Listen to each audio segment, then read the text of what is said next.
오늘의 헤드라인입니다. 정부가 11조 원 규모의 슈퍼 추가 경정 예산을 긴급 편성했습니다. 코로나19 피해가 심각한 대구와 경북 지역에는 별도로 6천억 원의 예산이 추가됩니다. 미국과 중국 공동연구팀이 지난 2015년에 이미 신종 코로나 바이러스의 출현을 경고한 것으로 알려졌습니다. 코로나19 사태를 사실상 예고한 건데 공교롭게도 이 연구에 우한 연구소가 참여했습니다. 국내 연구진이 코로나19 바이러스를 무력화할 수 있는 물질을 찾아냈습니다. 후속 연구를 통해 치료제와 백신 개발 등에 도움이 될 것으로 기대됩니다. 코로나19 확산으로 감염 스트레스를 호소하는 사람들이 늘고 있습니다. 물리적 방역만큼이나 심리적 방역도 중요한 시점인데요.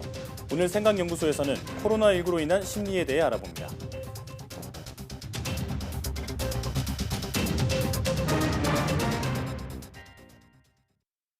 총 11조 7천억 원 규모의 추경안을 신속히 마련했습니다.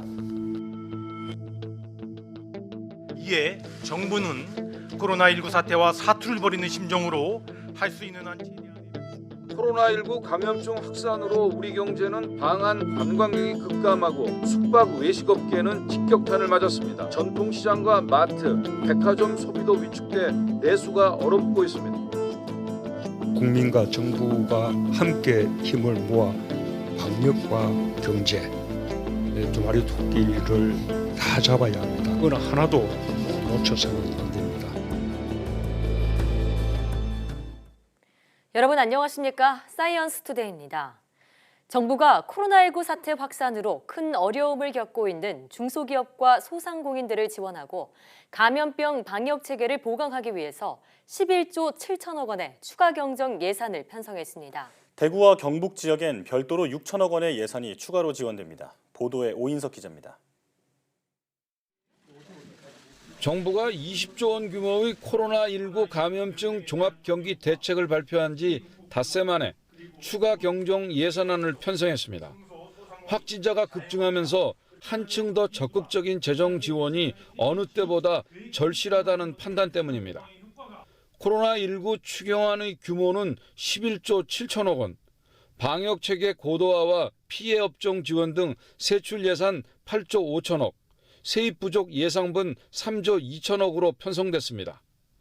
2015년 메르스 때와 비교해 세출 기준으로 2조 3천억이 더 많습니다.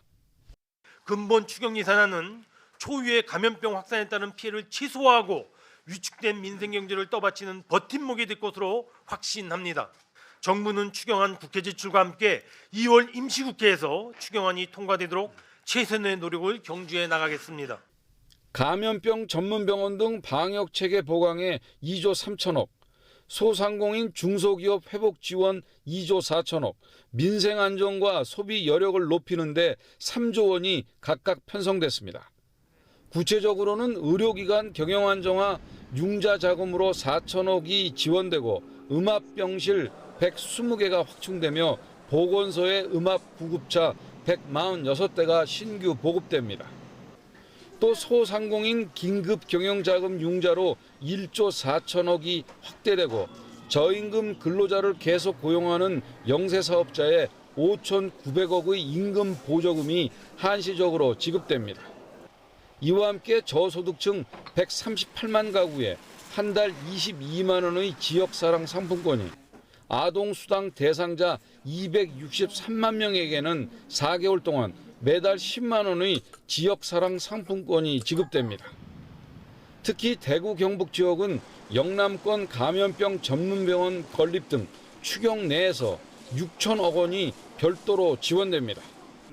이번 추경은 문재인 정부 들어 4년 연속 1분기 추경으로는 금융위기 여파가 남아있던 2009년 이후 11년 만입니다. YTN 오인석입니다. 정부가 11년 만에 1분기 추경을 과감하게 편성한 이유는 당장 경기 회복의 불씨를 되살리는 게 무엇보다 중요하다고 판단했기 때문입니다. 다만 추경 이후 경제가 빨리 회복되지 않으면 국민의 조세 부담이 가중되는 만큼 정부의 고민이 커졌습니다. 김평정 기자입니다. 자고 나면 수백 명씩 확진자가 늘어나는 코로나19는 경제도 마비 수준에 이르겠습니다. 매출 자체를 최소한으로 줄이면서 한 달 사이 신용카드 사용액이 반토막이 나는 등 소비가 급격히 위축됐습니다. 삼성의 최신 스마트폰 공장이 확진자 발생으로 한때 문을 닫는 등 생산 중단 사례도 잇따랐습니다. 이러다간 자칫 경기 부진의 흐름을 되돌리지 못할 거란 위기감이 11조를 훌쩍 넘는 초대형 추경으로 이어졌습니다.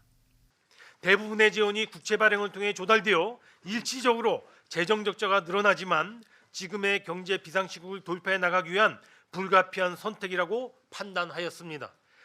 하지만 추경의 반대급부로 정부가 떠안아야 할 부담은 그만큼 커졌습니다.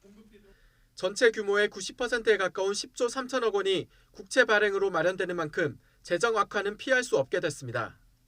이번 추경으로 국가 채무는 10조 3천억이 늘어 815조 원이 넘고 GDP 대비 채무 비율은 재정 건전성의 마지노선으로 여겼던 40% 돌파가 확실해졌습니다. 미래에 쓸 보장성 기금을 뺀 실질적인 정부의 재정 상태를 보여주는 관리 재정 수지 역시 적자 비율이 건전성의 척도로 제시되는 3%를 훌쩍 넘은 4.1%가 돼 지난 1998년 외환위기 이후로 가장 커지게 됐습니다. 만약 경기 회복이 기대만큼 이뤄지지 않는다면 재정 적자 확대는 고스란히 국민의 조세 부담으로 돌아올 수 있습니다. 전반적인 재정 건전성에 문제가 생길 수 있고요. 이러한 부분들을 반영해 민간 부분의 소비나 투자가 오히려 위축될 가능성도 있기 때문에 재정 지출 확대의 경우에 어떤 항목에 효율적으로 집행하는지가 중요하다고 생각됩니다. 추경으로 인해 커진 재정의 부담을 줄이기 위해서는 기존의 지출 항목을 최대한 조여매야 하는 긴축 모드로의 전환이 불가피해 보입니다. YTN 김평정입니다. 정부가 코로나19 사태로 피해를 본 중소기업과 감염병 관련 제품을 만드는 신생기업을 모집해 수출 지원에 나섭니다.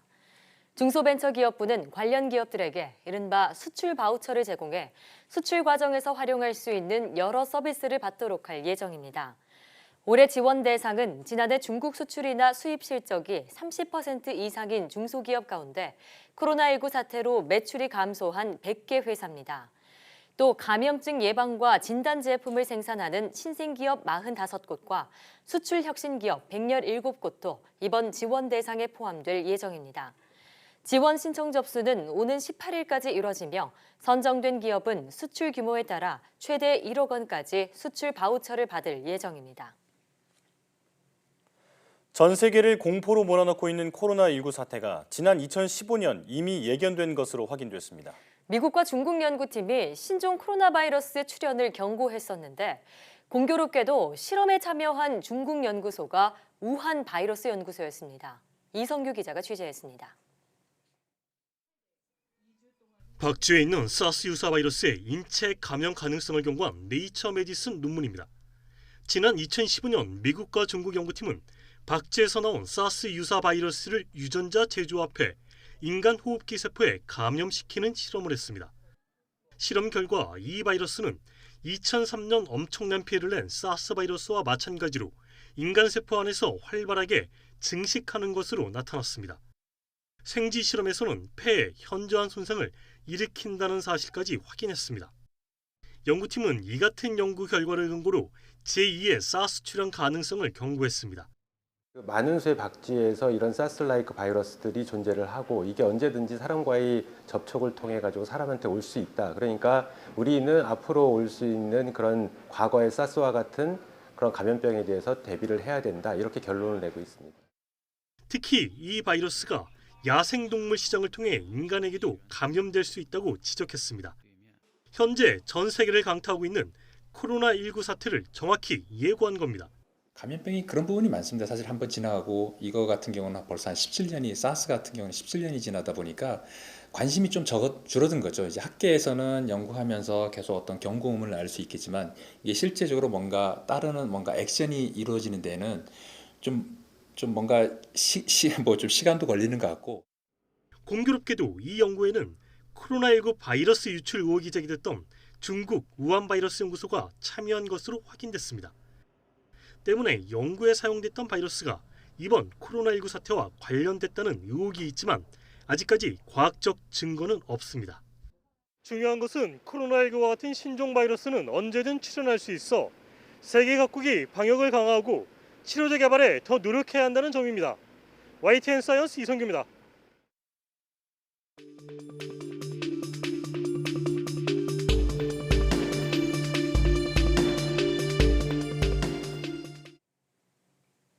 국내 코로나19 확진자 수가 5천 명을 넘었습니다. 이런 가운데 지난 1일 완치 판정을 받은 뒤 재확진되는 사례가 발생했는데요.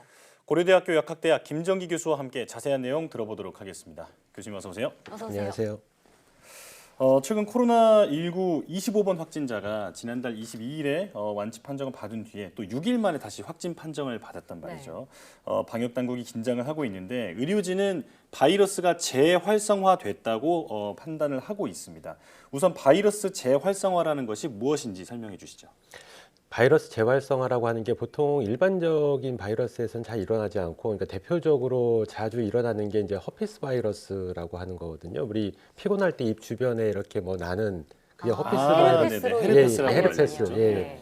이러한 경우 이제 잠복 감염을 일으키면서 우리 몸 속에 숨어 있다가 면역 시스템이 안 좋을 때는 이게 바이러스가 증식을 하면서 밖으로 나와서 임상 증상을 일으키는 현상을 얘기하거든요. 근데 일반적으로 코로나 바이러스에서는 이런 바이러스 재활성화가 일반적이지 않습니다. 근데 다만 일부의 급성 감염병 같은 경우에는 이제 처음에 바이러스가 체내로 들어와서 증식을 하다가 이게 적절한 치료가 들어가게 되면 이제 바이러스가 줄게 되거든요.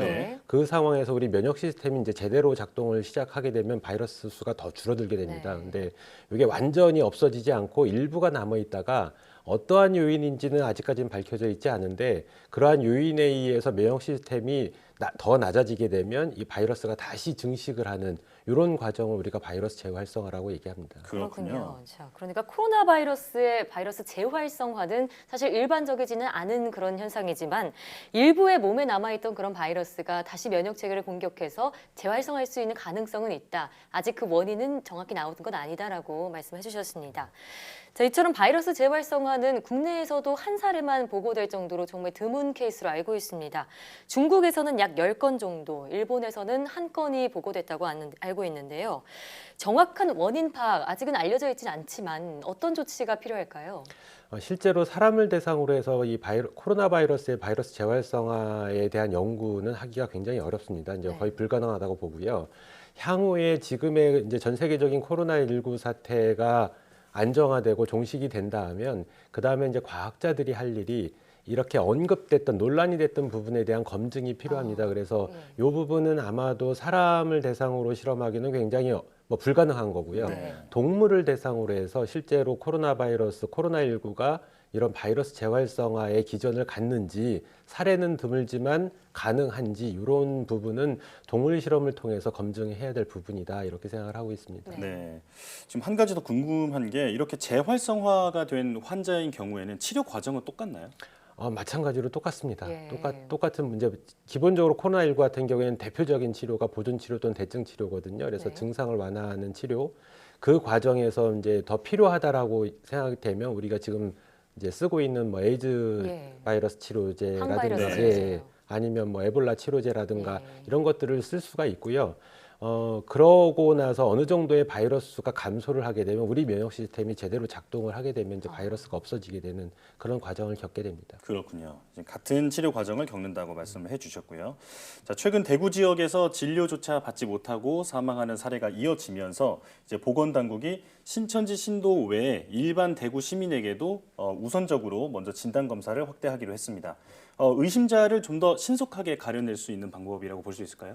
네, 과거에 뭐 신천지 신도들이 일반적으로 그 유증상자에서 양성이 나오는 그런 비율이 굉장히 높았기 때문에 우선적으로 신천지 신도들에 대한 전수조사가 진행이 됐던 겁니다. 근데 이 과정에서 실제로 우리나라에서 이제 일반 신도가 아닌 일반 대구 시민이 사망하는 케이스도 발생을 했거든요. 제때 검진도 못 받고 치료도 못 받다 보니까. 근데 이러한 부분 때문에 논란이 되는 게 우리가 이제 일반적인 국민들이 신도가 아닌 분들이 이제 상대적으로 소외되고 배제되는 거 아니냐 이런 우려가 계속 논란이 있었거든요. 근데 어찌됐든 뭐 당시에 우리나라 보건당국의 인력이라든가 여건상의 한계가 있다 보니까 우선적으로 그 신천지 교인에 대한 조사가 들어왔던 거고요. 원래는 당시에도 일반적인 국민에 대해서, 그러니까 일반적인 시민들에 대한 이런 배려들이 조금은 필요했다라고는 보고 있습니다. 그래서 어찌됐든 지금 이제 신천지 신도들에 대한 전수조사 거의 이제 마무리 단계에 들어갔고요. 그러다 보니까 이제 당시에는 소외됐던 우리 일반적인 이제 대구 시민들에 대해서도 조사가 들어가는 건데, 어쨌든 이러한 부분 때문에 신천지라고 하는 집단 이외의 다른 부분에서 연결고리를 찾지 못했던 지역사회 감염 부분이 일정 부분 해소가 되지 않을까 이렇게 기대를 하고 있습니다. 최근에 또 한 가지 논란이 있었습니다. 유명인이 자가격리 기간 중에 여행을 다녀와서 논란에 빚었는데요. 자가격리 위반자는 300만 원 이하의 벌금과 같은 그런 처벌이 내려지지만 사실 강제로 격리할 그런 조항은 없다고 알고 있습니다. 자가격리를 수칙을 어기는 분들에 대해서는 어떻게 관리를 해야 할까요?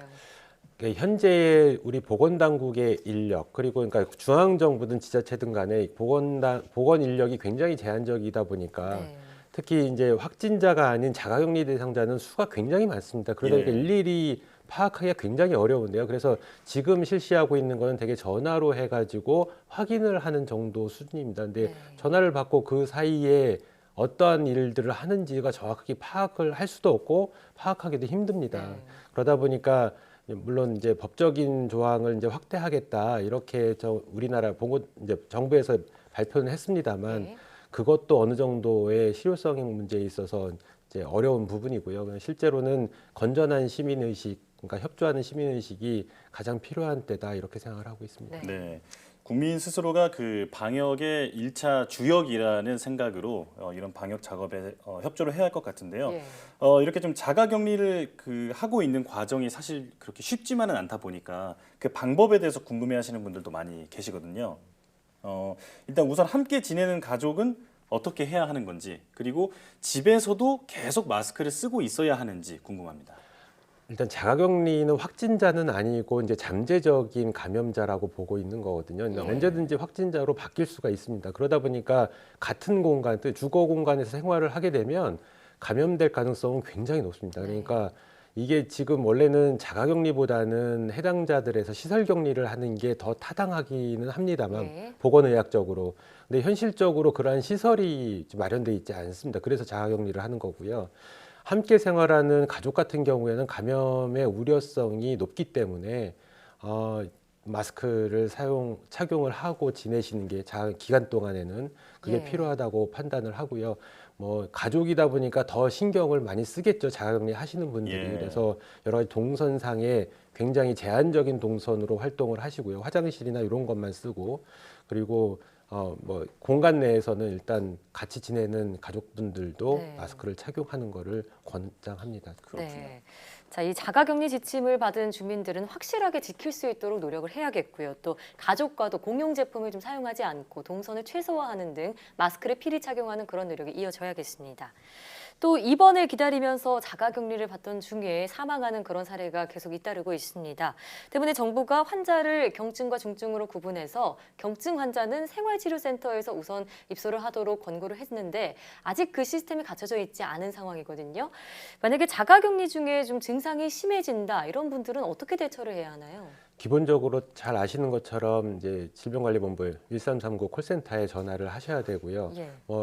연결이 잘 안 된다라고 하면 지자체의 보건소에 연락을 하셔야 되고, 그조차도 긴급한 상황에서 연락이 안 된다 그러면 119에 전화를 하셔가지고 실제로 상황을 설명을 하셔야 됩니다. 119는 그러니까 이 질병과 관련돼 있는 부분 이외에도 일반적인 시민들도 연락을 하거든요. 그러니까 내가 어떤 증상이 있다, 그러니까 실제로 확진자다, 자가격리 중이다, 그리고 증상이 급하게 중증으로 바뀌었으니까 이 부분에 대해서 좀 처리를 해달라 이렇게 얘기하면 이제 그 당시에 출동하시는 119 대원분들도 해당되는 보호장구를 착용하고 출동을 하시거든요. 그래서 신속하게 어떤 도움을 받는 게 필요하다고 생각을 합니다.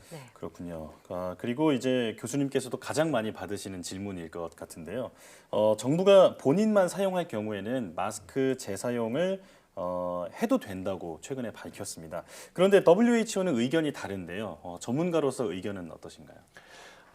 일회용 마스크는 말 그대로 일회용입니다. 예. 네, 일회용이기 때문에 한 번 쓰고 버리는 게 원래는 맞으나 예. 현재 우리나라 같은 경우에 뭐 다른 나라도 마찬가지지만 이 마스크 수급 상황이 굉장히 안 좋거든요. 네. 그러다 보니까 구하기도 힘들고 그래서 불가피하게 몇 번, 그러니까 며칠을 재사용할 수밖에 없는 상황인데 제가 보기에는 특별한 오염원이나 아니면 감염원이 없다라고 판단이 되고 그리고 마스크에 어떤 구조적인 변형이 없다라고 생각이 되면 며칠을 쓰셔도 괜찮을 거다. 그러니까 기본적으로는 일회용이 맞으나 원칙이죠. 불가피한 경우에는 재사용을 하셔도 되고요.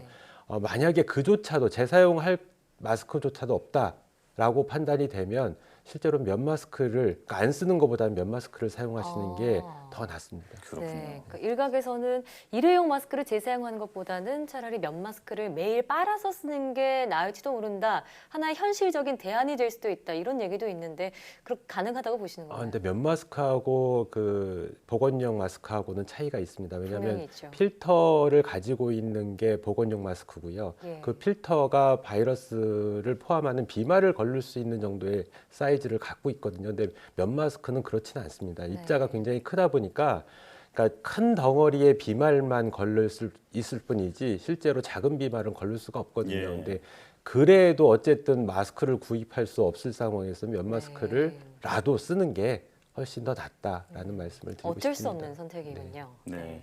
지금 정말, 오늘 예. 네, 말씀을 또 들어보면서도 제가 느낀 게 사실 지금 우리 보건당국의 여력이나 그리고 어떤 마스크 수급 상황이나 이런 부분에서 일정 부분 한계가 있기 때문에 일단 가장 중요한 게 국민이 방역 작업에 적극적으로 협조를 해야 한다라는 생각이 드는데요. 교수님께서도 사실 지난주에 뵀을 때보다 얼굴이 좀 많이 수척해지신 것 같아요. 그래서 정말 네. 많은 일이 계시죠. 네, 건강 관리 잘 하셨으면 좋겠고요. 오늘 말씀 잘 들었습니다. 고맙습니다. 감사합니다.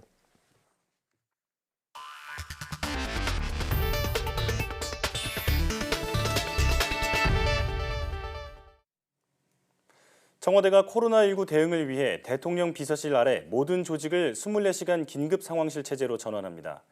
윤재관 청와대 부대변인은 브리핑을 통해 이같이 말하고 대통령 비서실장 지휘 아래 모든 비서관이 비상대응 체계를 구축하고 대책회의도 수시로 개최하기로 했다고 밝혔습니다. 그러면서 청와대 모든 비서관실은 야간과 심야, 휴일, 주말에도 당직자가 근무할 예정이며 실시간 상황에 대응하기 위해 실무진들의 TF팀도 별도로 운영한다고 설명했습니다. 국내 코로나19 확진자 가운데 60% 이상이 집단 발생과 연관된 것으로 나타났습니다. 중앙방역대책본부는 국내 확진자 발생 현황을 분석한 결과 4일 0시까지 확인된 확진자 5,328명 가운데 65.6%인 3,494명이 집단 발생과 관련된 것으로 드러났다고 밝혔습니다. 지역 확진자가 4,000명이 넘어선 대구에서는 전체 확진자 가운데 64.5%인 2,500여 명이 집단 발생 사례에 해당했고 이 가운데 신천지 관련이 2,583명, 대남병원 관련이 2명을 각각 차지했습니다. 경북 지역에서는 확진자 68%가 집단 발생과 연관됐고 마찬가지로 신천지 관련이 315명으로 가장 많았습니다. 전국 농협과 우체국 등에 하루 500만 장이 넘는 공적 마스크가 공급되고 있지만 마스크 구하기 전쟁은 여전히 진행 중입니다. 마스크를 중복 구매하는 것을 막기 위해 약국에서 활용하는 의약품 안전사용 서비스, 즉 DUR 시스템이 마스크 판매에도 적용될 것으로 보입니다. 보도에 이지은 기자입니다. 마스크 공적 판매처인 서울의 농협 하나로마트 매장입니다. 아침 일찍 번호표를 나눠준 사실을 미처 알지 못했던 사람들의 항의가 잇따릅니다. 그러면 여기다 써붙였어요. 수량이 많이 나올 수밖에 없죠. 각 지역에다 다 풀어버려야지. 이런 식으로 하면은 매달 끝날 때까지 이럴 거예요. 물량 부족에 학생들을 위해 준비했던 교육청 마스크까지 동원됐습니다. 정해진 장소에서만 공적 마스크를 팔면서 코로나19 감염 우려까지 있는 고난의 줄서기가 연일 이어지는 상황. 이런 가운데 약국에서 사용하는 의약품 안전사용 서비스, DUR이 새로운 대안으로 떠올랐습니다. DUR은 의약품을 처방하거나 조제할 때 중복되는 약이 있는지를 알려주는 시스템인데 여기에 마스크를 포함시킨다는 계획입니다. 마스크는 지금 의약 외품이기 때문에 지금은 거기에 담겨져 있지 않지만 이거를 이제 만약에 탑재를 하게 된다면 국민 개개인에게 몇 장씩 구매, 공급하느냐라고 하는 것을 체크할 가능성을 홍남기 경제부총리도 한 사람이 마스크를 많이 사는 것을 막기 위해 이 시스템을 보완하는 중이라고 설명했습니다. 구매자가 제한된 양만 구매할 수 있도록 지금 그 시스템을 업그레이드하고 있는데요. 아마 2, 3일 정도 지나면 이 DUI 시스템이 완벽하게 작동이 될 것 같습니다. 하지만 약국에서 마스크 구입 자체가 쉽지 않은 상황에서 중복 구매를 막는 제한이 마스크 대란을 근본적으로 해결하는 해법이 될 수 있을지는 여전히 의문으로 남습니다. YTN 이준입니다. 경상남도는 마스크 공정분배 원칙을 실현하기 위해 5일부터 마스크 최대 구매 수량을 한 사람당 3매로 낮춘다고 밝혔습니다. 또 농협 하나로마트의 마스크 구매 번호표 배부 시간을 우체국 판매 시간인 오전 11시로 맞추고 번호표가 있는 사람에 한해 오후 2시에 판매하도록 개선했다고 덧붙였습니다. 또 정부와 협의해 마스크 중복 구매를 시스템으로 막는 구매 이력 제도를 도입하겠다고 밝혔습니다. 이 제도는 식품의약품안전처가 준비하고 있으며 조만간 운영 방안을 식약처에서 발표할 것이라고 설명했습니다. 국내 연구진이 사스와 메르스 항체에서 코로나19 바이러스를 무력화시키는 물질을 찾아내 치료제와 백신 개발에 도움을 줄 것으로 기대되고 있습니다. 최소라 기자의 보도입니다. 코로나19 바이러스 표면에는 스파이크라는 단백질이 있습니다. 이 단백질은 바이러스가 인체 세포 안으로 침입할 수 있도록 도와주는 일종의 열쇠 역할을 합니다. 따라서 스파이크 단백질의 기능을 무력화하면 바이러스 감염을 막을 수 있습니다. 국내 연구진이 코로나19 바이러스의 스파이크 단백질에 결합해 바이러스를 무력화할 수 있는 중화 항체를 찾아냈습니다. 중화 항체란 바이러스가 우리 몸에 침입하면 이를 무력화하기 위해 우리 면역계가 만드는 물질입니다. 연구진은 기존에 알려진 사스와 메르스 중화항체 11개 중에서 특히 3개의 중화항체가 코로나19 스파이크 단백질에 결합할 것으로 예측했습니다. 가상의 컴퓨터 분석을 통해서 결합력을 예측한 결과 현재 기존의 사스 바이러스의 스파이크에 결합하는 것으로 알려진 중화항체가 이번에 코로나19 바이러스의 스파이크 단백질에 좀 더 결합력이 높은 것으로 예측이 되었습니다. 특히 중화항체 1개는 해외 연구진도 코로나19 바이러스 스파이크 단백질에 결합한다는 점을 확인했습니다. 연구진은 이번에 예측한 중화항체가 실제 바이러스에 결합하는지 후속 연구를 진행할 계획입니다. 이번 연구는 연구 성과의 빠른 공개를 위해 학술 논문 사전 공개 사이트인 바이오 아카이브에 실렸습니다. YTN 사이언스 최소라입니다. 외교부가 중국과 베트남 등 세계 각국에 격리돼 있는 우리 국민 규모를 1,200여 명으로 파악했습니다. 코로나19로 초래된 유례없는 입국 제한에 대해 신속 대응팀을 파견하는 등 가능한 방안을 모두 동원하겠다는 게 외교부의 입장입니다. 장하영 기자입니다. 외교부가 파악한 해외 주요국에서 격리 조치된 우리 국민은 1,200여 명. 중국이 960여 명으로 가장 많고 이어 베트남이 270여 명입니다. 러시아와 키르기스스탄, 인도 등에서도 각각 10명 안팎의 우리 국민이 격리 중입니다. 대다수는 여행객이 아닌 현지에 거주지가 있는 교민이나 사업가로 알려졌습니다. 강목으로 아파트 출입문을 폐쇄하는 등 중국에서의 과도한 사례는 대부분 주민위원회가 자체적으로 취한 조치로 파악됐습니다. 외교부는 현지 공관만의 대처로는 한계가 있는 만큼 본부 신속 대응팀 파견도 검토하고 있습니다. 외교부 고위 당국자는 이렇게 동시다발적이고 예측 불가한 사태는 처음이라면서 코로나19 사태가 해소될 때까지는 모든 외교력을 집중할 수밖에 없다고 밝혔습니다. 강경화 외교부 장관은 매일 각국 장관들과 통화하며 우리의 방역 능력과 투명성을 호소하고 있습니다. 정세균 총리가 제안한 무감염 인증제의 경우 해외 출국이 꼭 필요한 경제활동 등을 보장하기 위해 각국과 협의를 이어가고 있습니다. 비행기 탑승자에 대한 발열 검사 등이 대안으로 제시되고 있습니다. 발열 감시 하나만 가지고도 사실은 다 차단이 가능하고 우리나라에 대한 신뢰를 보여주는 어떤 수단이 될 수 있다고 생각을 하고 이런 노력에도 불구하고 네팔이 오는 10일부터 한국인에 대한 비자 발급을 중단하는 등 입국을 금지 또는 제한하는 나라는 90개국을 넘어섰습니다. YTN 장하영입니다. 코로나19가 호흡기를 통해 뇌 신경세포를 침범할 가능성이 있다는 분석이 나왔습니다. 중국과 일본 공동연구팀은 코로나19 때문에 두통이나 구토, 호흡곤란이 나타나는 원인이 과거 사스나 메르스에서 확인된 것처럼 바이러스가 중추신경계를 파괴했을 수 있기 때문이라고 밝혔습니다. 연구팀은 코로나19 환자들이 첫 증상부터 호흡곤란까지 평균 닷새, 입원까지는 7일, 집중치료까지는 8일이 걸렸는데 이는 바이러스가 뇌신경세포에 들어가 중추신경계를 파괴하기에 충분한 시간이라고 말했습니다. 연구팀은 바이러스의 중추신경계 침범이 주로 코를 통해 이루어지는 것으로 보인다며 마스크로 코를 잘 가리는 게 좋다고 강조했습니다.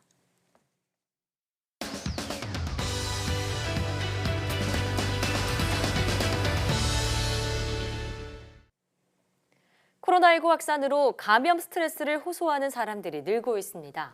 마음의 불안이나 공포, 또 우울감이 나타나는 건데요. 물리적 방역만큼이나 심리적 방역도 어느 때보다 필요하다고 합니다. 오늘 생각연구소에서는 코로나19로 인한 국민의 심리에 대해 알아보도록 하겠습니다. 단국대학교 심리학과 임명호 교수와 함께합니다. 교수님 어서 오세요. 어서 오세요. 네. 현재까지 코로나19 확진자가 5천 명을 넘었고 그리고 사망자도 30명 넘게 발생했습니다. 국민들의 심리 상태도 굉장히 위험한 수준이라는 여론조사가 나왔는데요. 이런 재난 상황에서는 국민들의 심리가 보통 어떤 감정이 나타나나요? 여러 감정이 나타날 수 있겠죠. 지금 이제 앵커분 말씀하신 것처럼 불안이나 두려움 같은 감정도 나타날 수가 있을 것 같고요. 또 이 바이러스가 어디서 온 병균인지, 그러니까 우리나라에서 나타난 병균이 아니니까 더 좀 짜증이나 화가 나타날 수도 있습니다. 몇 가지 더 제가 말씀을 드리자면은요, 이 바이러스라고 하는 게 이제 중국에서 왔기 때문에 그것 때문에 화도 짜증이 나고 그럴 텐데요. 또 이제 저희 국민들이 더 화가 나고 무기력해지는 그런 이제 이유에 대해서 몇 가지 더 말씀을 드리자면은 이제 IMF처럼 경제적인 재난보다 감염병은 신체적인 재난이기 때문에 스트레스가 사실은 더 큽니다. 그래서 이게 이제 내 몸에 대해서 직접적으로 위협을 하는 것이고요. 그래서 내가 안전하지 않다라는 두려움이 큰 것입니다. 또 신체 활동을 하지 못하게 되는데요. 이거는 이제 먹고 자고 이렇게 입는 것처럼 삶의 어떤 기본권, 생존권을 침해하는 것이기 때문에 더 이제 속상한 감정이 들게 되는 것입니다. 말하자면 이 나라에서 이제 열심히 일을 했는데 돌아오는 거는 먹고 살기도 힘들고 또 신체적인 병까지 얻게 되니까 그것 때문에 이제 국민들은 더 서운함이 더 크게 드는 것이죠. 일반적으로 이제 불안이라든지 이런 두려움 같은 경우는 뭐 정상적이고 또 일반적인 반응입니다. 그렇지만은 이게 문제가 해결되지 않는다라면은 그러면 공포감도 생길 수 있고 극도의 불안인 이제 공황이라든지 또는 이제 우울증 이런 것들도 나타날 수가 있게 됩니다. 그렇군요. 전염병이 우리의 심리에 미치는 그런 영향에 대해서 말씀해 주셨는데 사실 우리가 전염병 사태를 처음 겪는 것은 아닙니다. 과거에 사스나 뭐 신종플루, 메르스도 있었고요.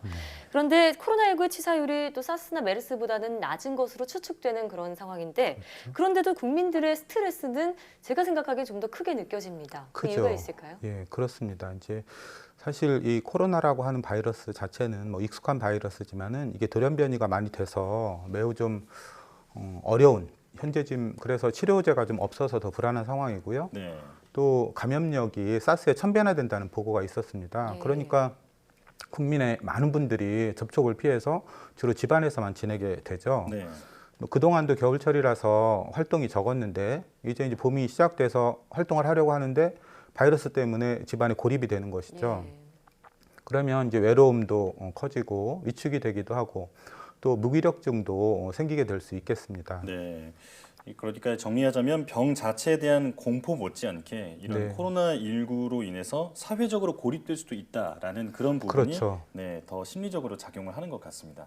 자, 사실 자가격리가 2주일 정도 진행이 되는데 굉장히 힘든 과정이잖아요. 이 자가격리를 잘 이겨내는 방법은 무엇이 있을까요? 자가격리가 참 힘든 그 과정인데요. 어떻게 보면 사람이 사회적 동물이기 때문에 격리된다는 것 자체가 굉장히 엄청난 스트레스가 됩니다. 그 예전에 연구 결과를 보면 독방에 오래 갇혀 있는 죄수들이 신체 감각이 박탈돼서 우울증이 생기거나 환청 같은 게 생기고 그래서 정신병이 생긴다라는 보고도 있었거든요. 그래서 자가격리 하시는 분들은 많이 힘드시지만 그래도 이게 잠복기가 보름이니까 보름만 잘 견디면 다시 일상으로 좀 돌아올 수 있다. 이런 희망을 좀 가지고 극복하셨으면 좋겠습니다. 네. 또 가족분들이나 친지분들도 나도 저렇게 자가격리 할 수도 있다 이렇게 생각할 수 있으니까요. 조금 더 자주 연락을 좀 취해서 좀 정서적인 안정감을 도와주는 것이 필요합니다. 그렇군요. 근데 지금은 뭐 자가격리 지침을 받은 분들뿐만이 아니라 정말 많은 분들이 자발적으로 자가격리를 하고 있는 그런 상황인데요. 그렇죠. 그러다 보면은 스트레스가 계속 쌓일 수밖에 없습니다. 이런 스트레스 계속 들 경우 어떤 점이 좀 우려되나요? 스트레스 그냥 두면 안 되겠죠. 사실 인체라고 하는 것이 어떤 재난이나 스트레스가 올 때에는요. 첫 번째 스트레스 반응보다 오히려 두 번째나 세 번째 경우에서 더 격렬하게 반응하는 경우가 많습니다. 말하자면 더 예민해지는 것인데요. 사스나 메르스 감염이 과거에 있었기 때문에 우리 몸이 기억을 하고 있고요. 그래서 더 예민해지고 후유증이 더 심각해지는 겁니다. 그래서 기본적인 공포 불안감뿐만 아니라 우울증이나 외상후 스트레스 장애 그리고 정신병으로 진행할 수도 있습니다. 그렇군요. 사실 감염병은 미래에 또 옵니다. 반드시 오거든요. 이번에 잘 대처를 해서 이러한 스트레스 반응을 잘 극복하면 다음번에는 더 슬기롭게 대응을 할 수 있겠죠. 네. 자, 그래서 요즘은 심리 방역이라는 말도 많이 쓰고 있는데요. 국민의 공포와 불안을 해소하기 위해서 정부도 그렇고 지자체도 그렇고 많은 노력을 하고 있습니다. 그런데 아무래도 가장 걱정되는 것이 바로 그 대구잖아요. 네, 그렇죠. 이 대구를 향해서 국민들의 따뜻한 손길도 이어지고 있다고 들었는데 어떤 사례가 있나요? 예, 따뜻한 온정이 이어지고 있다라고 들었습니다. 최근에 이제 외식이 많이 줄어서 먹지 않으니까 식자재가 이제 많이 남는데요.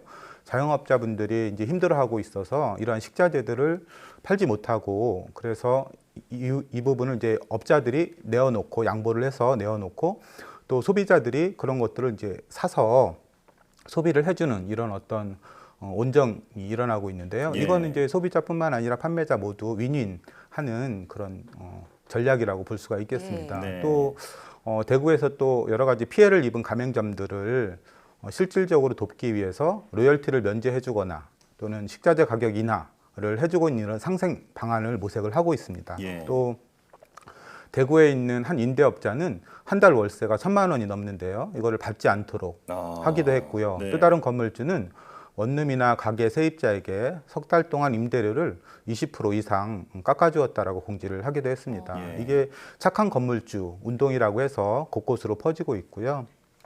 대구에 넘치는 환자들을 위해서 검사를 하거나 또는 치료를 위해서 많은 의료진들이 대구에 자원봉사로 지원을 했다라고 합니다. 수백 명 이상이 지원을 했다라고 하고요. 또 대구에서 발생한 환자분들을 광주에서 받아서 치료를 하는 이런 어떤 따뜻한 온정도 일어나고 있습니다. 네, 이처럼 위기 상황에서 성숙한 시민의식, 또 타인에 의한 배려가 우리의 심리에는 어떤 영향을 미칠까요? 보통 이제 서로 어렵지만 사실 이제 도움을 주는 분과 도움을 받는 분이 있는데요. 도움을 받는 분만 혜택을 입는 것이 아니고요. 도움을 주는 분도 심리적인 이득이 생깁니다. 이거는 중요한 과학적 근거를 가지고 있는데요. 나도 남을 도울 수 있다는 자신감이 생기고 또 낮아진 자존감이 높아지는 것이고요. 또 아주 흥미있는 연구인데요. 영국의 서섹스 대학의 연구진에서 1,000명이 넘는 실험 참가자들을 대상으로 실험을 진행을 했는데요. 이들에게는 보상이 없는 아주 순수한 완전한 이타심이라고 볼 수가 있고요. 또 두 번째로 보상이 따르는 계산적인 전략적인 이타심을 선택할 수 있는 두 가지 상황을 주었는데요. 뇌 활성도가 순수한, 말하자면 전혀 계산이 없고 순수하게 전해주었던 이타성의 경우에서 뇌가 더 크게 활성화되는 결과가 나타났습니다. 말하자면 뇌 전두엽의 대상회 부분이라고 하는 부분인데요. 이런 부분들은 그냥 우리가 계산을 해서 돈을 구워주는 경우보다 뭐 이렇게 따뜻한 말을 하거나 포옹을 해주거나 이런 대가 없는 이타적 행동을 했을 때 더 크게 활성화가 되었다라고 합니다. 자, 그러니까 이웃에게 베푸는 도움이 나에게도 선물이 될 수 있다라는 점이 참 힘이 된다고 볼 수가 있는데요. 사실 이번에 코로나19 사태를 겪으면서 앞으로의 재난에 대해서 우리 국민이 어떻게 대응을 해야 할지 매뉴얼을 좀 돌아보는 계기가 된 것 같은데 이런 국가 재난 상황을 앞으로 우리는 어떻게 헤쳐나가야 할까요? 먼저 말씀드리고 싶은 것은 뭐 이제 거짓 정보, 잘못된 정보에 대해서 조금 정확한 정보에만 집중해야 되는 게 좀 필요하다라고 생각하고요. 사실 우리 민족은 그동안 굉장히 오랜 기간 동안 뭐 재난을 극복했던 자원이 있습니다. 예. 그래서 우리 모두 서로 응원하고 격려하고 이렇게 힘을 모아야 되겠고요. 또 이렇게 과거에 경험을 했던 IMF나 사스, 메르스 모두 이제 극복을 했듯이 이번에도 저는 극복할 거라고 생각합니다. 예. 저력이 있기 때문에요. 이럴 때일수록 가족이나 친구, 지인들과 통화를 해서 서로 아픈 경험을 좀 나눈다든지 또 소통을 좀 자주 하면 도움이 될 것입니다. 그리고 그냥 힘든 감정에 너무 오랫동안 이렇게 집중하면 안 되겠고요. 네. 그런 걸 벗어나기 위해서는 좀 규칙적인 운동 같은 경우, 뭐 스트레칭이나 호흡이나 간단한 걷기 이런 것들도 가능하고요. 생업을 중단하는 것보다는 그대로 방역을 유지하면서 걷기라든지 스트레칭, 또 심호흡 이런 운동과 함께 또 뭐 그동안 하시던 어떤 영화 감상이나 음악 네. 감상 이런 독서 이런 것들을 좀 계속하는 것도 큰 도움이 되겠습니다. 네, 이 답답한 일상을 좀 평소에 좋아하는 일들로 채우면 도움이 될 것 같네요. 그럼 좀 지키는 데 도움이 되겠죠? 네, 예. 오늘 말씀 고맙습니다. 네, 감사합니다.